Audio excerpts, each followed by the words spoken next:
Time to spray some doors again. Well, all my nieces and nephews are over here this morning by surprise. Didn't know they're coming, but one, just the oldest one, is a teenager now. They want to go swimming. They asked if they could use this float. So Joel and I, we've been out here blowing up the big swan for them.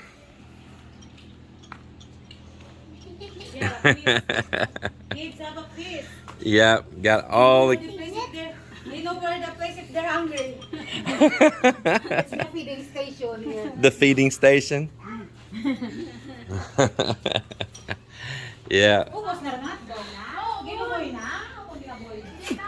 Got the crew here. Is it Slurpee good?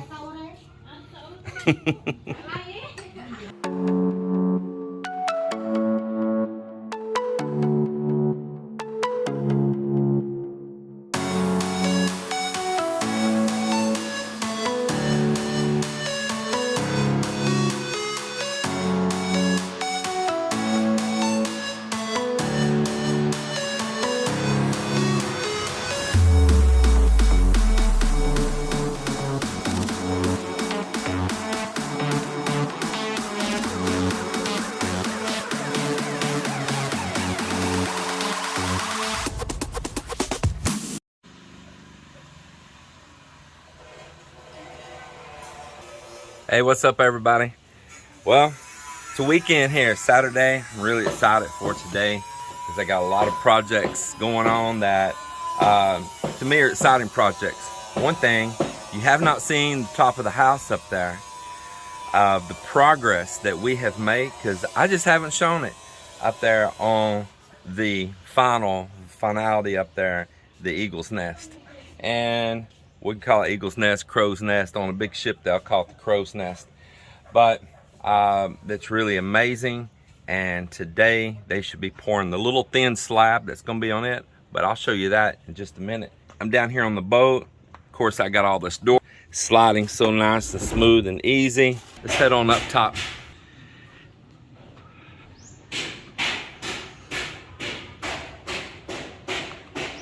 Little pit stop here.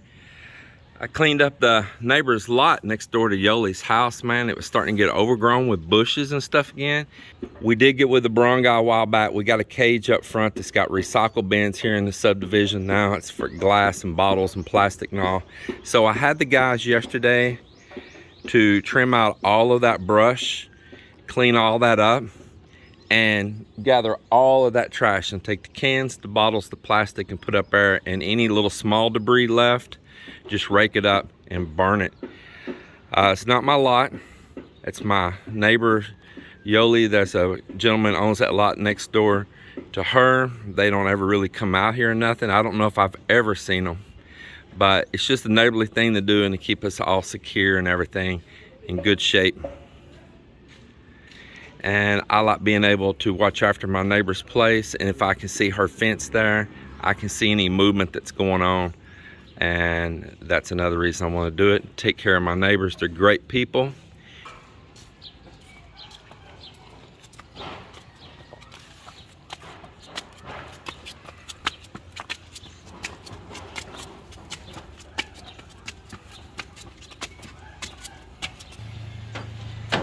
Look at that water out there today.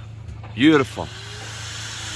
So another thing y'all have not seen built is another ship style ladder. Now we didn't do this one with channel like this one down below right here.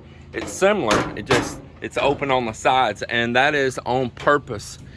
As we're getting higher up here, I want everything really lightweight, and I want it to not have anything that the wind can really get a force on, so the air can still blow through all of that.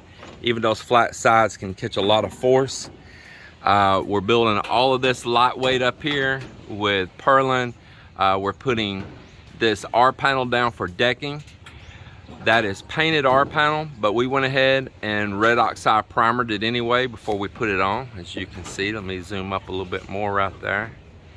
And then what we're gonna do is tie a little steel grid over the top of that and put a thin layer of concrete over the top of it. And you can see here, We poured in the corners here. Locks all of that steel in really good with a rebar and where it's all welded. It gives a good solid bond and heavy right there. And right now they're fitting the rest of the R panel. Has a hatch, just like we did right here. There'll be a hatch door that can be closed and locked. And I look forward to this because I will have my wind generators up there. I'll probably put me a little weather station up there. And I'm kind of thinking about even putting up a stainless steel flagpole there as well, and to fly the Philippine flag. We do this one about the same method as the channel iron, except we just kind of created our own channel right here. Still has the steel plates, still has the C-purling as you can see, and same pitch and all. So you'll just come up that one and you'll just turn and go right up this one. So let's go up here real quick and let's take a look up above.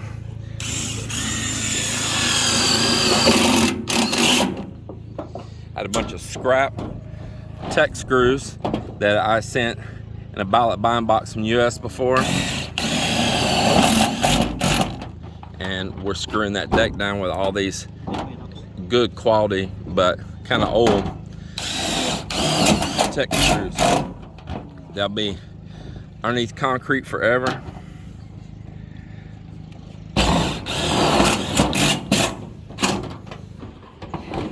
So I'll come on up here, give you all a look.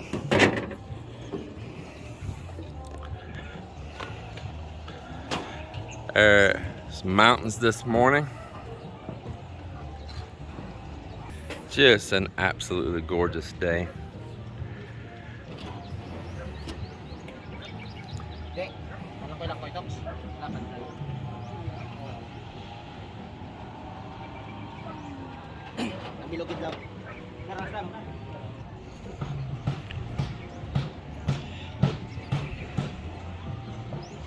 Yeah, you got to make a hole here where that mount's going so we can slide that pipe right through. Maybe we'll find a piece of tube. Maybe there's some 3-inch. I'm laying some scrap down there behind the pond. And maybe we'll just slide a piece of 3-inch, make a hole and slide a piece of 3-inch there, all the way over against the steel, okay? Yeah, all the way over against it. And that way I can slide that pipe straight on down. I'm gonna add one over here on this side in the same spot. Do we have any of this angle bar left? We got some pieces you can weld together, right? Once you make two like this, even if you have to weld some pieces, and go ahead, maybe before you put this next sheet, go ahead and do it now. Just copy right over there. A lot of you still ask, when are you gonna put the roof on? When are you gonna put the roof on? Well, the roof's really just a shade, it's just a canopy. Because our roof is actually a concrete roof deck, so it's not like anything's going to get wet or damaged or nothing like that inside of our house. It's been protected all this time. That is just like putting a patio cover. You know, imagine you got a patio out back of your house and has no shade, and you go out and enjoy it, but you're like, man, this would be really better if I had shade, or I could sit out here when it's raining. Same thing. And I just want to make sure all this work they're doing up there right now is 100% done before we screw any of those sheets on. I don't want any welding slag to drop down, primer, paints, any of that kind of stuff to be getting down onto my brand new sheets or my solar panels, not only damage them. So everything above the roof line, I keep repeating that, everything above the roof line has got to be 100% done. 100% done before we start applying the sheets. And these are all the screws that Mike brought me from the US right here. Yeah, they are Tex. I bought these from Mueller's, and I'm gonna show you something. Why they don't get these in the Philippines, I don't know. They need to find the manufacturer, because you see these say assembled in China from components imported from Taiwan or Vietnam by Atlas Fasteners. So Atlas, I guess, would be the company to track down and see if they could be imported into the Philippines. But these are superior screws to what they're using here. To give you a little comparison, this is what they're using. These rust so fast, really fast. You see the fine little thread there on it. The diameter the way that it's cupped on top like that. It's cupped pretty deep. Of course, for me, that's going to hold more salt, especially it being uncoated. But this, as you can see, is a coarser thread, has a really good drill tip on it, super good tip. It is coated not only with paint, but it is zinced, and so it's still magnetic, but yet it's got corrosion proof on it, which is going to make it last a little bit longer against the salt. Actually, if you want to spend some big bucks, they have some that are really hold up against salt, but you got special order them and you're going to be out some big bucks on it. But what I'm putting is going to be 10-15 times better than what their screws are, and I'm going to use them properly. The reason they're using these long screws is they're screwing down through the top of the rib, and you're not supposed to do that, and they're doing it all throughout this country, and they're installing it wrong. Go to the design for that rib panel, go to the manufacturer's websites where it originates from, like in the US, Australia, all around. It is supposed to be down in the valley, right next to a rib, but not on top of the rib. And then you got this screw down in the rib, and somebody steps on that metal or anything, it pulls that metal down, breaks the seal on this washer. Once it's broke, it's probably not going to reseal back. And that's another thing. This washer on here, it's really flexible, nice and thick. And this washer on here is like a hard piece of plastic, man. I mean, it just is. It has no flexibility or any kind of give to it or nothing. And it's really thin or this one's really thick. The next thing is when this washer here sandwiches down, it's kind of smushes and it's sticking out exposed to the elements right here. To where this one, it has like a cup. And when it smashes it down, it seals over, and the washer is completely hidden away from UV rays and heat and all of that that's exposed. Just really just UV rays. The heat's going to be heat, but then it's going to be like that, nothing exposed whatsoever. Big difference, big difference.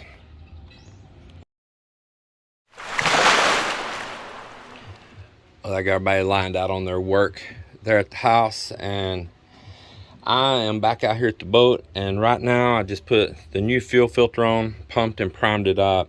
I've been cleaning everything out of the inside of the boat. I'm gonna get ready to do some cleaning on that interior.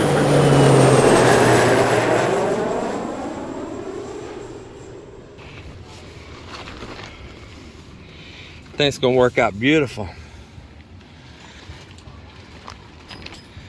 Beautiful. What's that come out, about 2 inches? Yeah. It's gonna be nice. Hey, like our ladder? I like it, man. Of course, we hadn't put the filler and the tiles on yet, but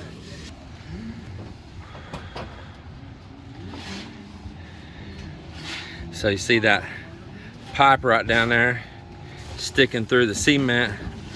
That's where the pipe for my wind generator will slide through. I can pull it up and down. And there's another one back behind me right here also. Same thing. Or I can slide the tube through and lower it for the wind generator.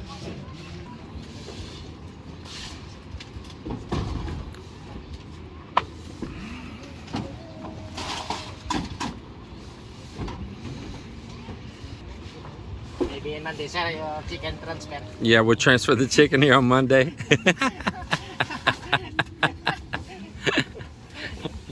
So I've been calling it my chicken pen.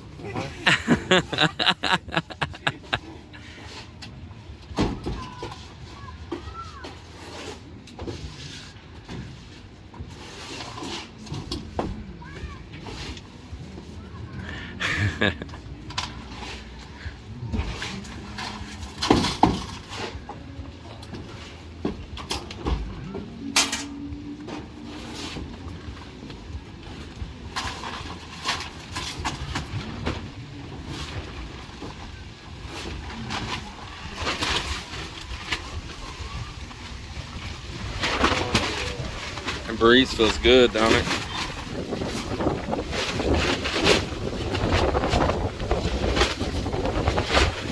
Boy, tell me a wind generator won't do good up here, man.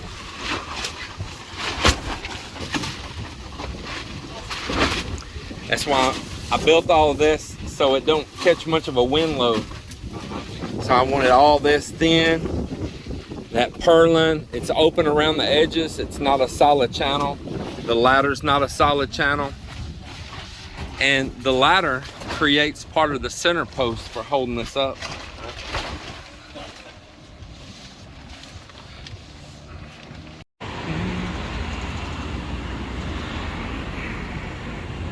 Cap and I, we're here in Molo, right outside of Iloilo right here. Come inside here and check out some of these bikes, man. Check this out.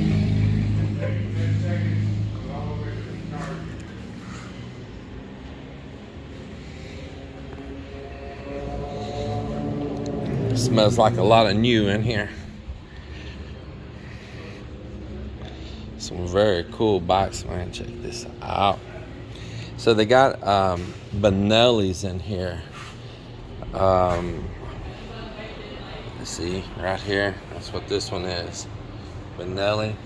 Very, very cool box. Boy, I like that color. That is beautiful. That is my kind of color.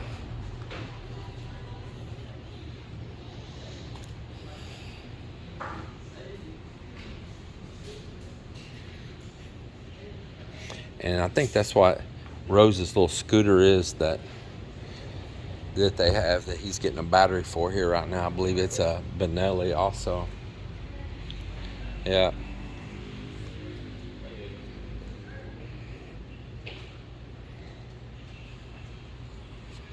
There's some cool riding gear.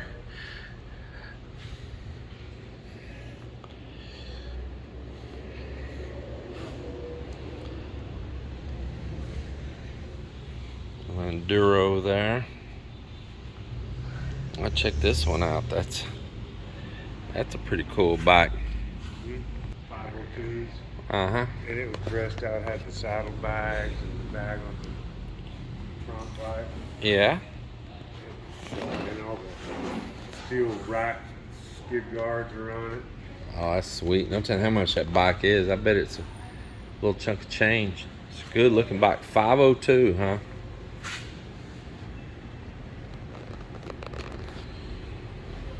So it was loaded out.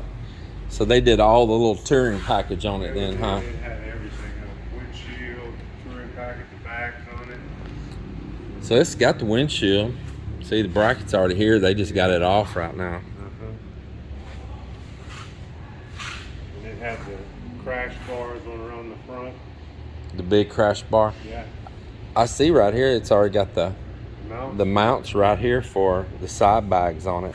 Down there too, the bottom one, all the catch for the bottom one too. Yeah, this is already Quick release on it.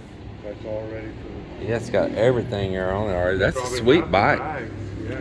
Yeah, I that's a like sweet that. bike.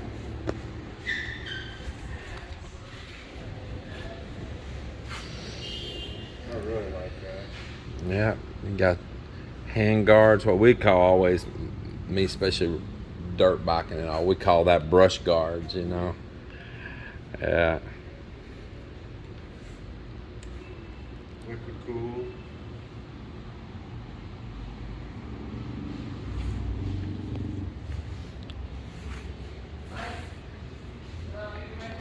So they got numerous brands right in here then, because I've seen Suzuki's, I've seen, there's Kawasaki, Benelli. What other brand did I see in here? Yeah, Yamaha. I don't know what the MK is. And then they have CF Moto, or CF Moto, I guess is what it is. Yeah. Those are pretty sharp too. Yeah, quite a few brands right here in one place. And check out this Kawasaki right here, man.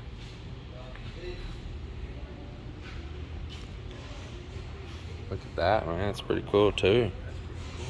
It is, man. And it's got them jugs on it. Kind of like, looks like the old Triumph engine in a way, doesn't it? Yeah, look at that, man. That's pretty cool. Is that a 800, what it says? Yeah.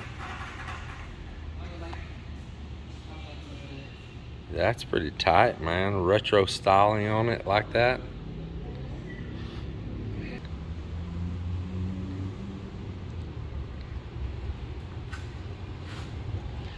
This is a beautiful bike right here.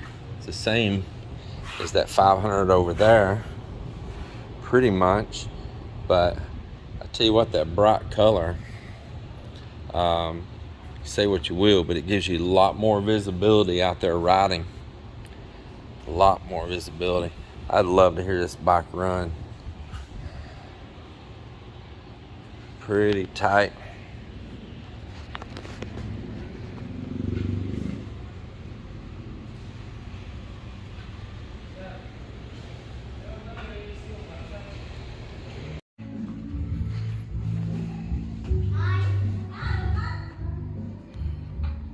Modeling. Well, everybody, it is a nice Saturday evening here. We got family here doing a little grilling and chilling.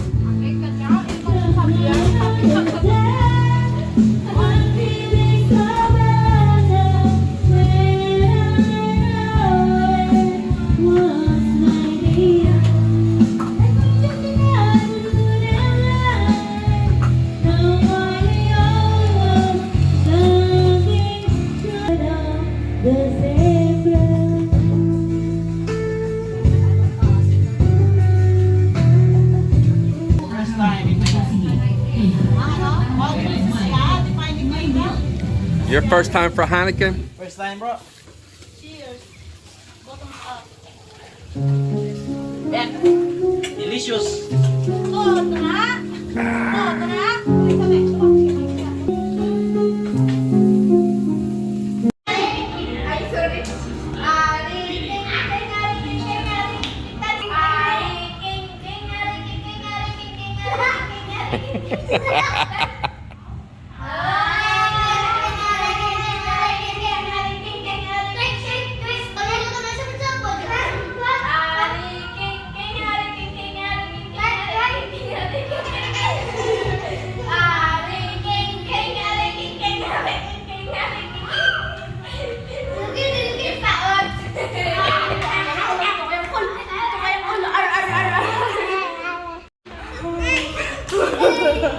They scary? Are they scary? Oh, don't scare the poor baby. Don't scare the poor baby.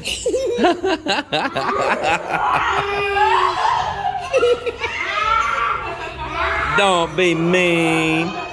They're zombieing the poor baby's getting zombie.